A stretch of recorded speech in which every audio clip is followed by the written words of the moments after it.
Hey y'all, I figured I'd take a quick break before I get into this next half bushel of nature's bounty from the field today. That right there, George Washington Carver said that the cowpea put in the right hands is a bank and a mortgage lifter for the poor man. Y'all know that, along with the peanuts and all the other stuff that he tried to teach folks how to grow. He was a big fan of what's commonly known as cowpeas. Around here we call them purple hulls or zipper creams, and we're in the height of the season on it.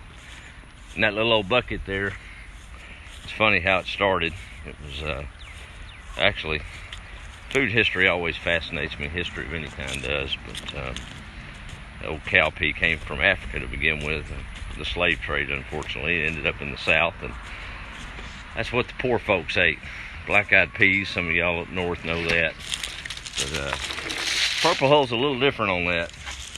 I guess if you had to make a comparison, iceberg is to lettuce what black-eyed peas is to purple hulls. It's some of the cream of the crop, the best stuff out there. But I guess a bushel of these old things would lend you shelled about 7-8 times the price of gas, 12 times maybe, and you don't even have to wait on the fossil fuel to marinate for 1 billion years to harvest it. That's coming off about 1,200 square feet, bushel a day. I'm not selling it. A whole lot of produce had never been sold in my recent past off this place. It was grown for family, so family and friends were making good use of it. Wish, well, I was going to say I wish that we was at the technology level for video to carry smell, because I'm cooking some purple hull peas in the house. I mean, it ain't nothing like it. But I don't know that we're ready for video with smell yet. Especially right now if I'm outside and sweating. But that's a pretty cool feeling. That's going to be my first pot this year. I've shelled many of them, but decided to put some on this evening. And I got tickled. Put jalapeno in it, which I grew, garlic, which I grew, onions, which we grew here, purple hull peas, basil, which we grew, chicken stock. Y'all know where that came from. Only thing I didn't have was a hog, so it's store-bought bacon. I guess that's going to be next on the list, right?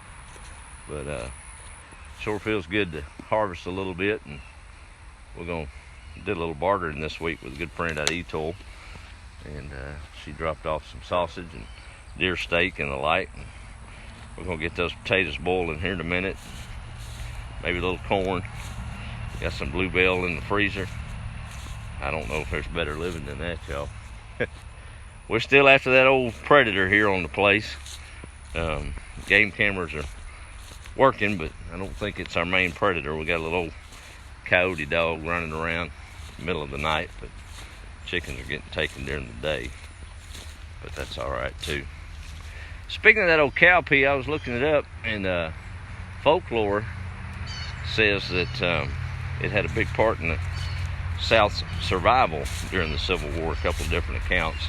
A friend of mine mentioned it the other day, and I got to looking at it, and I thought I'd heard something about it before, but it's sure neat to find out. Apparently when old Sherman and some of the troops cut off Vicksburg for so long, back in that day, the to-do folks didn't eat cowpeas. That was for the cattle, and poor folks ate that stuff.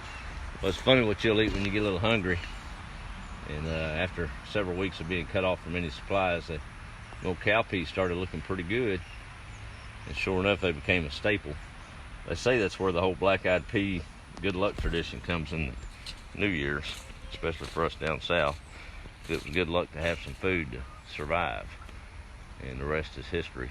And now we know it as a premium crop here in East Texas and throughout the South. Texas has a big old spot in that history. An old boy named J.B. Henry in the 1900s up in Athens, Texas, not too far from here. He's the first one to commercialize the black-eyed pea, but them weevils got him, and he figured out he better dry them out and sell them dried to avoid that. But so Texas got a piece of that history. All that's fine and dandy, but it sure Sure don't matter when you're sitting down a big old plate of it and some cornbread. That's all that matters at that point. I will tell you that I guess it'll vary, and God smiled on this crop. And these marigolds, I'm telling y'all, they did the trick. Wasn't a bit of pesticide on them. I don't imagine they had a whole lot of 7 dust or diazinon back in the 1800s, so they had to figure something out themselves. Of course, that's back in the day when the deer came in the patch. You had venison on the hoof as well. Can't do that now, but we can sure stop them pests with them marigolds. I got tickled. I think I gave $1.50 for 35 silly seeds at Lowe's because I couldn't get them anywhere else. And I got coming out here and looking at this old dead pod, and there's probably 100 seeds in that. So I guess that's worth about $100 plant there. Oh well. I won't be buying no more seeds from there for several reasons. I'll go ahead and kick it up a notch, and it's going to announce it next week, but we'll go ahead and let the cat out of the bag. It wasn't anything I was looking for. I'd come from a pretty massive retail experience and just tired of that grind and the big corporate, how it's become. Love customers, love talking with people, but Lone Star Feed, Farm and Ranch Center. We was talking here before Mom got really bad sick. They had an opening and had some things they were going to look at. So me and a couple of them got to talking, and I have proudly accepted the general manager job at that little Lone Star Farm and Feed Center down there off West Main or East Main. And I guess my chicken feed a little bit cheaper now, huh? Anyway, we'll start that on Monday, and got a lot of cool things planned educational wise with some of the kiddos around Nacogdoches, and it's not trying to compete with the big box. Don't want to lose that hometown country feel that so many of us crave. I know I do. So it's going to be a good time. And looking forward to working with Miss Sylvia and some of the other ones down there. Become good friends over time. And now I get to spend the day with them and throw feed sacks around. How about that? I might be dangerous if I get discount on seeds, y'all. Have this whole pasture plowed up. That won't be bad either. It was time for a change, and kind of living the poor farm life. I think I had to reset and understand that money's not where it's at, and I've completed that lesson in the last year, I think, quite handily. So we'll have enough to buy some name brand bread now. Put them big old tomatoes on. Anyway, I'm excited about it. Hope y'all had a good week. I guess I need to stop walking in front of that game camera. Jordan's gonna be aggravated when he checks it. Dad, do you really have to go in front of it 20 times? Ain't nothing on there but you working. That's what he told me yesterday. He's trying to find him a varmint. But you won't catch him out here after dark. I promise you that. He said there's something after him out here. Oh well. If it's gonna get you, you're gonna get got anyway, right? He tickles me. Good kid. He got out there with me and picked some peas this afternoon. So I guess he elevated himself to probably the top 2 or 3% of his age group in America, knowing how to pick peas. I guarantee you, throw him out in the field, he could start from hand, a little old packet of seeds, and probably get it done from watching. So that's a good thing, isn't it? Got one more round that said I gotta take a little old physical before I go into work. Y'all reckon I'll pass it? I don't know if I can lift a 50-pound bag of feed. We'll see. Better not jinx myself. I may fall down and break my toe this weekend. Anyway, looking forward to that. But nothing will change here. I'll just kind of be more immersed in that culture, I guess. And that sure ain't a bad thing at all. And, might even have a little extra $1 or $2 to buy a tractor. That'd be dangerous, wouldn't it? That'd be all right. Kind of funny how things come full circle. I never had a clue that that'd be even on the horizon moving into this old place. And, just shop there out of pure love and nostalgia and memories of it, and good people and good prices. Like I said, it was a good fit, and I thought so too. So here we go. We'll see. I'm gonna have to get after it after 5:30 in the evening, though, aren't I? I'm not gonna be able to ease into the garden. I'll be hitting it full tilt every day. But God is good, and I'm blessed, and I'm about ready to get in there. I learned my lesson on the purple hull peas last time I cooked them. I knee-jerked and decided I wanted some one evening about 6 o'clock. High boil them for about 30-40 minutes, just enough to get them done, and they were all right, but nothing like simmering them for an hour or two, and that's what's going on in there. So anyway, well, looking forward to a good weekend. Hope y'all are too. This thing's kind of just settled into a summer routine around here. Corn's done. We're gonna plant some more. I think I'm gonna put them over that pea patch after I get done picking those peas. That's the thing about it. You ain't got to know much to plant peas. They don't need a whole lot of water. You can keep the deer out of them and keep the aphids off of them. And we found that trick. They're actually a really good cover crop to put nitrogen back in the soil. And that's what corn needs. So we're going to flip-flop the crops out there and have another good yield, I hope. But got a freezer full in case it don't, right? Let me do a quick roll call. And shoot, I might as well just go ahead and get over here by this Lone Star Fertilizer sign, huh? That was cool when Cliff gave me that sign. That was a big surprise. Had no clue I'd be wearing this as part of a uniform, I guess. That's a good thing, though. Let's see here who all we got on. So now Nacogdoches folks, y'all can come down there and trade with me and say hello, and got some cool things coming up on that front. Let's see, there's Pamela. How are you this evening? Happy Friday to you. Mr. Ron from Fairmount, Texas. Smiles, that's good stuff. Donna's all the way up in Wiley. That's my cousin. She's gonna come get her some of them peas this weekend. She's got the gold ticket to come get some. They are some good. Let's see, there's Debbie. Debbie, I'm not gonna sell them now. That's part of it. I know Memo and them made a living agriculture-wise here on this place, but I don't have time to fool with selling them. And I grew up, this was our grocery store, and I don't remember ever seeing money change hands for produce on this place to speak of. So you and I'll get our heads together, and we'll see if we can't get you some of them peas. How's that? I've been blessed, so let me continue that and pay it forward. I think I've got, like I said, I guess I got $50 in that whole patch out there, and I make that up on the eggs. So shoot, a lot of people spend that in the evening just going out to eat. So got about 300 or 400 years of corn off of $2 and some labor. Yeah, I know, but labor's free when it's yours, right? You're gonna be doing something. That's why my cable TV package isn't so big. I don't need it. I'm not in there. You're either sitting down there watching TV or out growing corn. So I decided to grow corn. So now I get to eat it watching TV. There's Melinda. How are you? You did make it on time. I've got to figure out how to pack up some purple hulls and send them to Miss Melinda. She's been a big supporter of all we've been doing here. And I was thinking about that this afternoon when I was selling them. I might not get some dry ice or something to get a couple of quarts shipped up that way.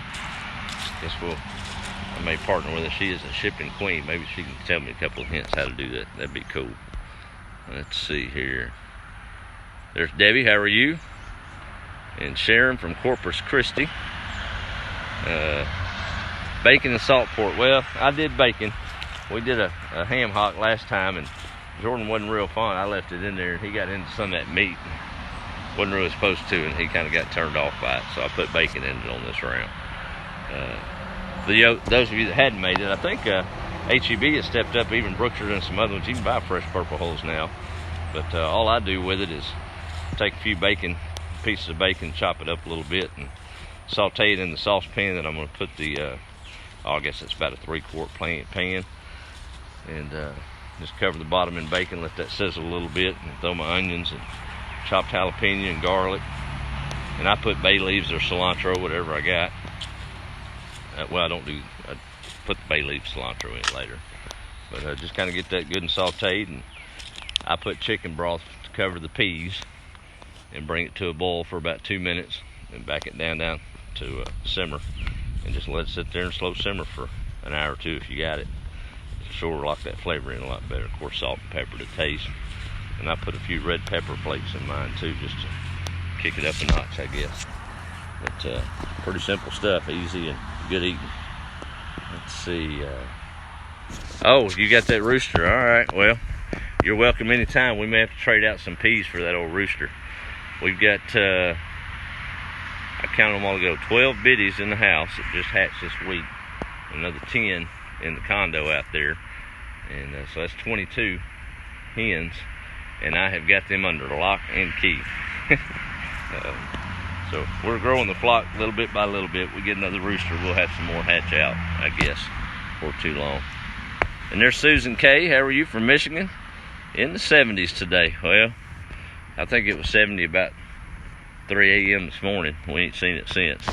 Been a good day though. There's my buddy Ray. How are you, buddy? Starting to build our cabin in Grosbeck this weekend. Well, I used to live in Waco. That wasn't too far away. But we'll have to get together soon, Ray. Would love that. There's Andrew, first of summer. Oh, that's right. Is that today? Felt like it for 3 months here. Daryl's from Hewitt, Iowa. We don't have a humidity gauge here that'll register the humidity. All I've done is walk out here and sit down, and I'm sweating. Hot day in Trinity, Kathy said. Pat said, Dad's rule, don't talk about making a pot of peas unless you have cornbread. Well, that's a given around here, Pat. It is ready to go in the oven. There's Charlotte down in Trinity. Thank you. Let's see. Luke's over in Australia. Saturday morning already, so he's already ahead of us. Hey, Luke, what was those lottery numbers from last night? Can you tell us, does that work that way, y'all know? Oh, well, I figured if he was a day ahead, he might could help us out. Then we could just sit around and grow peas all day, right? That wouldn't be too bad. Hey, Debbie, how are you? Dorothy, thank you, ma'am. Debbie? Yep, thanks, Donna. I'm looking forward to it. There's my cousin Jana out of Florida. And Dennis checking in. Thank you, sir. Debbie, Daryl, Melinda, let's see, Carol Ann, Michelle, Rita saying hello from Douglasville, Georgia. And let's see. That's right, Donna. Can't cook them peas fast. I'm trying to scroll, y'all. Y'all hang with me. Y'all want me to holler where you're from, better get it on there pretty quick. Dinah says, I can just imagine walking your property as you do, just being able to take in all of God's beauty, all the hard work you've invested in your garden, your chickens. Yeah, I'm tremendously blessed. A lot of folks may not choose this. I mean, I had to go through some struggles to be here as far as financially, but I'm telling y'all that dollar is not where it's at.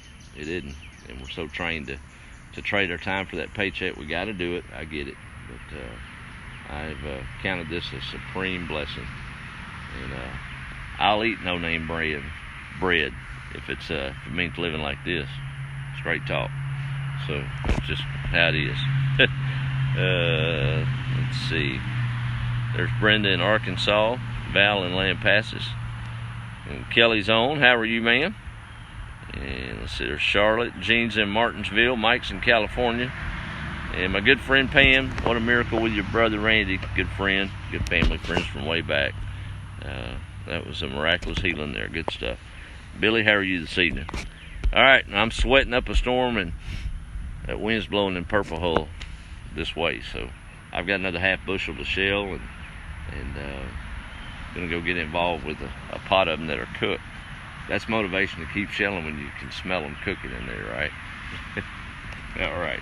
Y'all have a good evening. Be the light, and I guess that's a wrap till we talk again. But those of y'all local here, come see me down there. It'll be hit and miss this next week before I really get in the groove, but looking forward to working with some good folks down there. Really are. So, and as far as peas go, those local just holler at me privately, and we'll figure something out. All right? Y'all have a good evening. Be the light. Talk to you later.